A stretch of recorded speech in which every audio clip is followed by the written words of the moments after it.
I'm also going to open up as, hey, I think we're good. I think we're on. Good morning, everybody.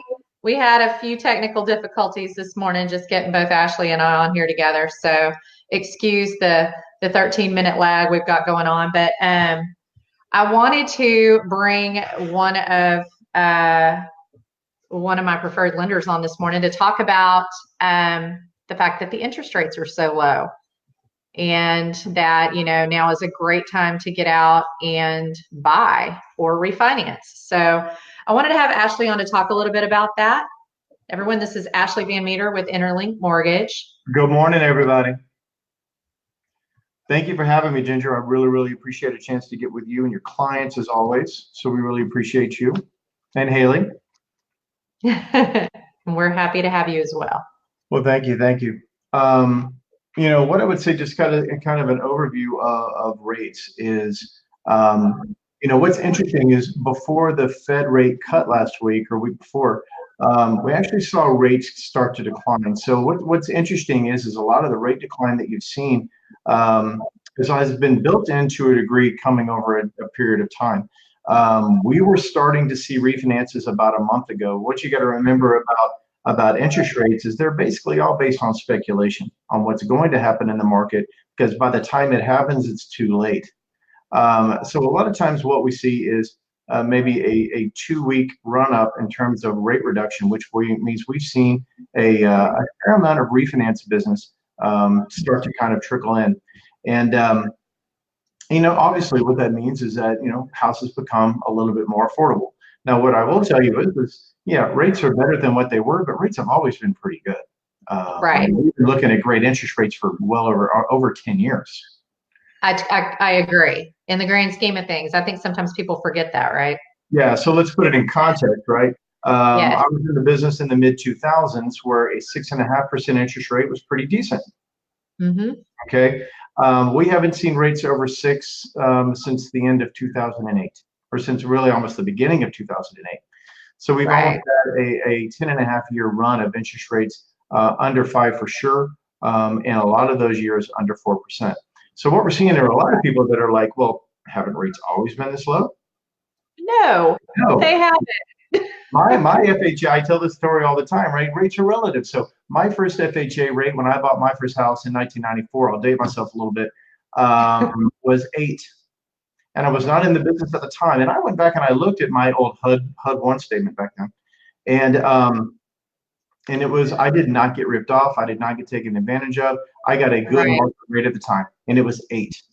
Now the fact that rates are a little bit better than half that now, it's a great time to be looking to buy a house, because they are more affordable, and it's a great time to be looking to refinance, depending on when you purchase and depending on your scenario. Completely agree. Right. But what I want to do, we wanted to talk a little bit about, because a lot of people, let's talk about purchases first. Right. So let's just say rates are in the range of, from the beginning of the year, close to, and I will say this, is my compliance person would be all over me. This is based on your individual scenario. This is not a commitment to lend. All right, so there we go. Absolutely. That's right. I would say, the affordability piece of it is you're saving tens of thousands of dollars over the life of the loan, depending on how long you pay on it, when you're talking about a difference of a point in rate. There are many people that a point in rate between 4.5 or 3.5 or 5 or 4%, or wherever that person's at, it can make the difference between being approved and not being approved. So the first thing I would tell people is that if you've been denied because of debt to income ratios, maybe it's a good time to have that discussion again. That's an excellent point. The 2 biggest reasons that people don't become approved is because they don't have enough assets, or their debt to income ratios are out of whack, so to speak, right? Right. So it's either more income or a lower payment. And sometimes they can, the lower rate, the lower the payment, obviously, that may help them get into an approval. But other than, I would say, generally speaking, anytime that you are seeing rates under 4, it's a great time to be buying houses. Absolutely, it is. We are back, and from what I am seeing, the majority of folks, depending on credit and structure and things like that, almost everybody can be under 4%. And it is just the difference between that over the life of the loan is thousands and thousands of dollars of saving for sure, for sure. Well, think about it, right? So if the difference between 4.5 and 3.5, it will, depending if $200,000 loan amount, that will more than pay for any HOA fee around here, right? So it's like getting your HOA for free, right? If you're buying now instead of waiting. So think of it that way. What are you giving away by not buying now because of the savings that chances are 6 months to a year from now that you won't? You won't have. No, I completely agree. Absolutely. That's why I wanted to bring you on, because I think it's just important that people realize where we're at. And if they're thinking, oh, I'll just wait a few months, it might not behoove them to wait. I agree. I think there needs to be definitely a sense of urgency from a buyer's, from a buyer's perspective, and really take advantage of it, because we've kind of been lulled to sleep a little bit where rates have been over the last 10 years. And we've always said it will not be that way. We have definitely seen rates mid-4s and higher this year for sure. So the fact that we're talking about things, under 4% for just about everyone I'm talking to, that tells me it's time. Absolutely. Completely agree. So from a refinancing perspective, tell me your thoughts on that. What should people be looking at if they're thinking, maybe I should look into that? I'm sure they're thinking, how much does that cost? What does that mean? Gotcha. So, the biggest cost when it comes to refinances, generally speaking, is going to be somebody like me, the lender, and it's going to be title policy. Because what you have to remember here in Texas, the majority of your purchases, your seller paid the title policy. That's true. So when we're going to refinance, the title policy is going to be the responsibility of the homeowner in this case. But if you bought that home in the last 5 years, you're going to get some type of credit for that, because you do get credit for the policy that was purchased for you within a certain time frame. Okay. That's great. So you're going to get there is going to be a reduction to that, but there is going to be a cost to it. And then of course, fees from us. But again, based on structure, we cannot have any fees. Based on structure, we could charge you a point. It's all up to the homeowner on how what the goal is for the refinance. Everybody's a little bit different. What I would say to people who are thinking about refinancing is, number one, what's your goal? Everybody's a little bit different, but the two biggest reasons that I see people refinance, number one, obviously to save money. But what I'm seeing a lot of people doing where rates are where they're at are lowering their term. And depending on when you bought the house and if you want to bring money to closing and things like that, you can go to a 20-year note and knock off 7, 8, or 9 years maybe of payment. Now your payment may not be the same, and it maybe go up slightly. But how we talk about that is think about that as your investment into your property. So if I told you that I could knock off 7 years of your mortgage and you would pay $100 more a month, would you do it? Super smart. Most people would. I've got somebody right now who moved from a 30 to a 15-year note. They're going to save. They're going to spend $175 a month. But how they're really thinking unemotional about that, right? They're not thinking, oh, my payment's going to go up, this is going to strap us. No, they're going to take money from another investment, put it into the house, and they're going to take 13 years on their mortgage. It's brilliant. I mean, to me, that's kind of a no-brainer. But right. So you think about it. Take your house payment, multiply it by 12, and then by 13 years, tell me what that number is. Exactly. Right? Yeah, that makes absolute sense to do it. Yeah, no, there's incredible power in lowering the term, and trust me, if when I bought my first house, if I would have listened to my parents and did the 15-year note that they suggested, I would have been a lot happier when I sold it. Isn't that the truth? If only we listened to everyone that gave us advice when we were younger. Yeah, the 24-year-old me, I'd love to go back and be that guy for just a little bit, right? Yeah, I might slap my 24-year-old self, but yeah, I hear you. Did you put that on there? The question?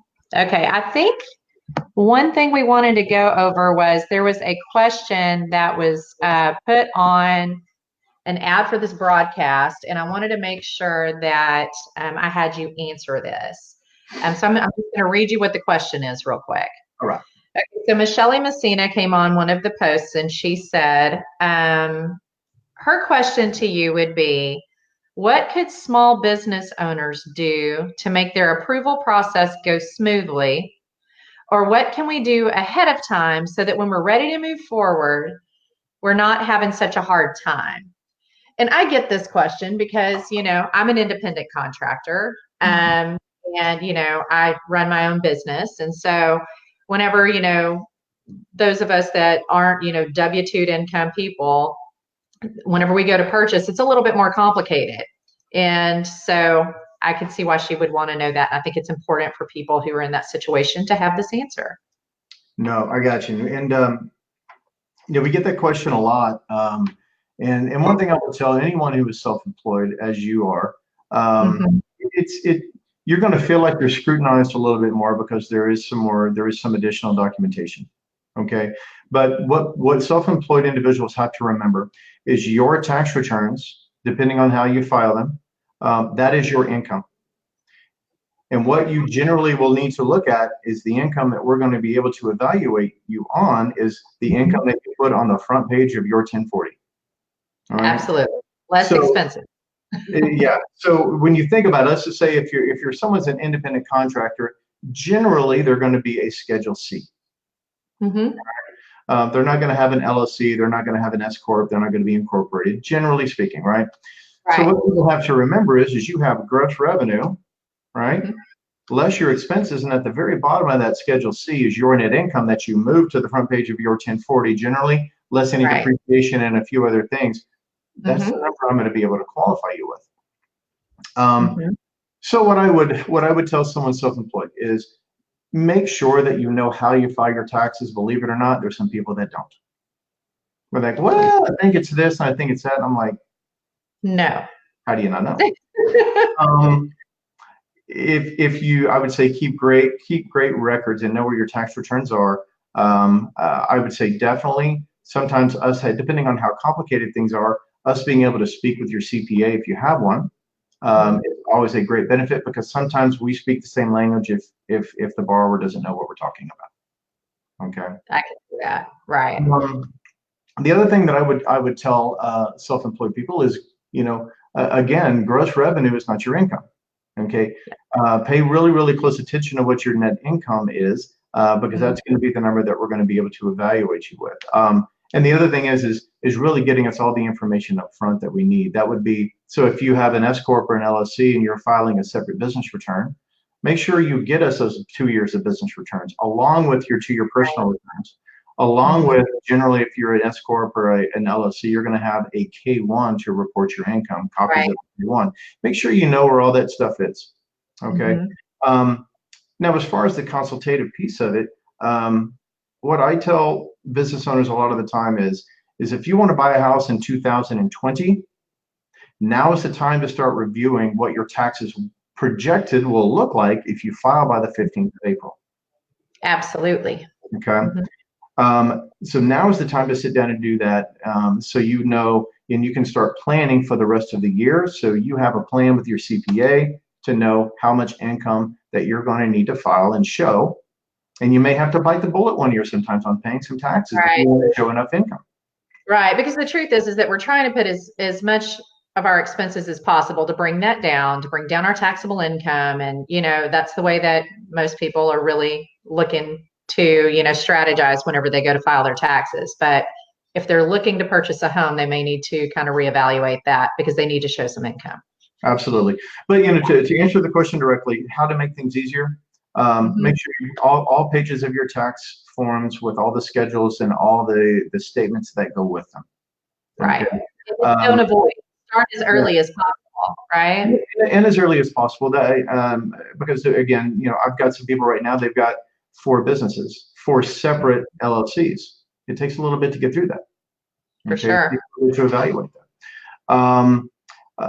But mostly just sitting down ahead of time, making sure that we talk about it together and understand what you do for a living and what your business looks like, and getting all the documentation. Again, it's not rocket science. It's just for some people it can be a little more complicated. Right. Okay. All right. I think that's a great answer to that question. I really appreciate it. Does anyone else have Any other questions? I'm not seeing anything. Okay. All right. One Well, thing, Ashley, one thing I want to point out, what were you saying? before you let me go, Uh-huh. one group of one category of past clients for your realtors and for you that you guys would need to be talking to, okay, in terms of a refinance. If you go back to 2015 and you look for a lot of those customers that did FHA mortgages back in 2015. What a lot of Okay. people don't remember is the FHA monthly mortgage insurance amount was twice what it is today. So in other words, the monthly mortgage insurance was twice as expensive then as it is now. That's So huge. what I am seeing is I'm not joking. I've got somebody right now who's going to go from an FHA mortgage to a 90% loan to value on a conventional. Just the savings. Now they're still going to have mortgage insurance, right? They don't have enough to get out of it. But Right. just the savings on the mortgage insurance is over $130 a month just on the mortgage insurance. Okay. That's amazing. Then you take into account the savings in the rate and the monthly payment. We're going to save them in the range of about 225 or 250 bucks a month. Wow. The other thing that is powerful when it comes to cash flow when we're doing refinances is, depending on how we time this, you can skip 2 months house payments. That's amazing.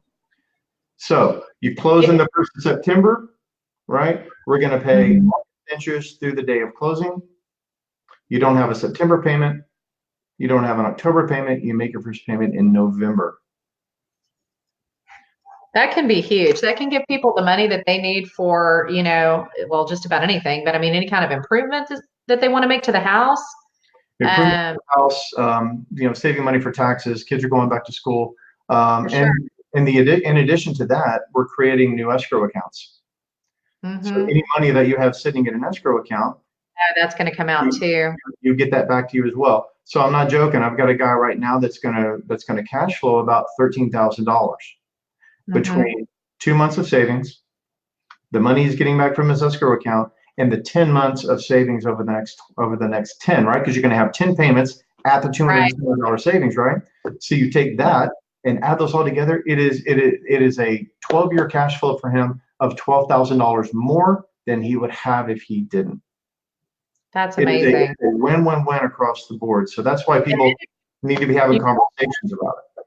You could also couple that with a shorter term, right? I mean, and it helps that much more. Yeah, absolutely. Well, we definitely have some people that are going to go to a 20-year term, and their payment's not going to go up. Right. Right. So you start looking at those savings. I mean, if you have a question about refinances, they need to definitely give me a call. I've got a team that we've got everything ready to go to evaluate it pretty quickly. And the majority of the time, we are not pulling credit reports just to review numbers, because sometimes if the numbers don't work, I don't want to ding your credit, and I don't want to take a ton of time, right? Yeah. Because it is really, quite honestly, it's an appraisal versus cost about what we want to do and what the goals are. We can meld those together, generally speaking, without having to pull a credit report, and just make sure the numbers make sense, and then go from there. So smart. Okay, great. That is good information. Thank you so much. So anyone that has an FHA loan that closed in 2015, they really need to take a look at that. I would agree. Depending on loan amount, there could be, in some cases, a couple $100s a month just in mortgage insurance. That's a big deal. Absolutely. Okay. All right. Thank you so much, as always, for your invaluable information. You're welcome. I plan to have you on again probably in maybe about another month. So thank you so much for giving us your time this morning. You're welcome. And I hope you have a good day, Ashley. Thank you so much. And thank you all for tuning in. We appreciate it. Bye, guys. Thank you very much. Thank you, Ginger. Thank you. Bye-bye. Bye.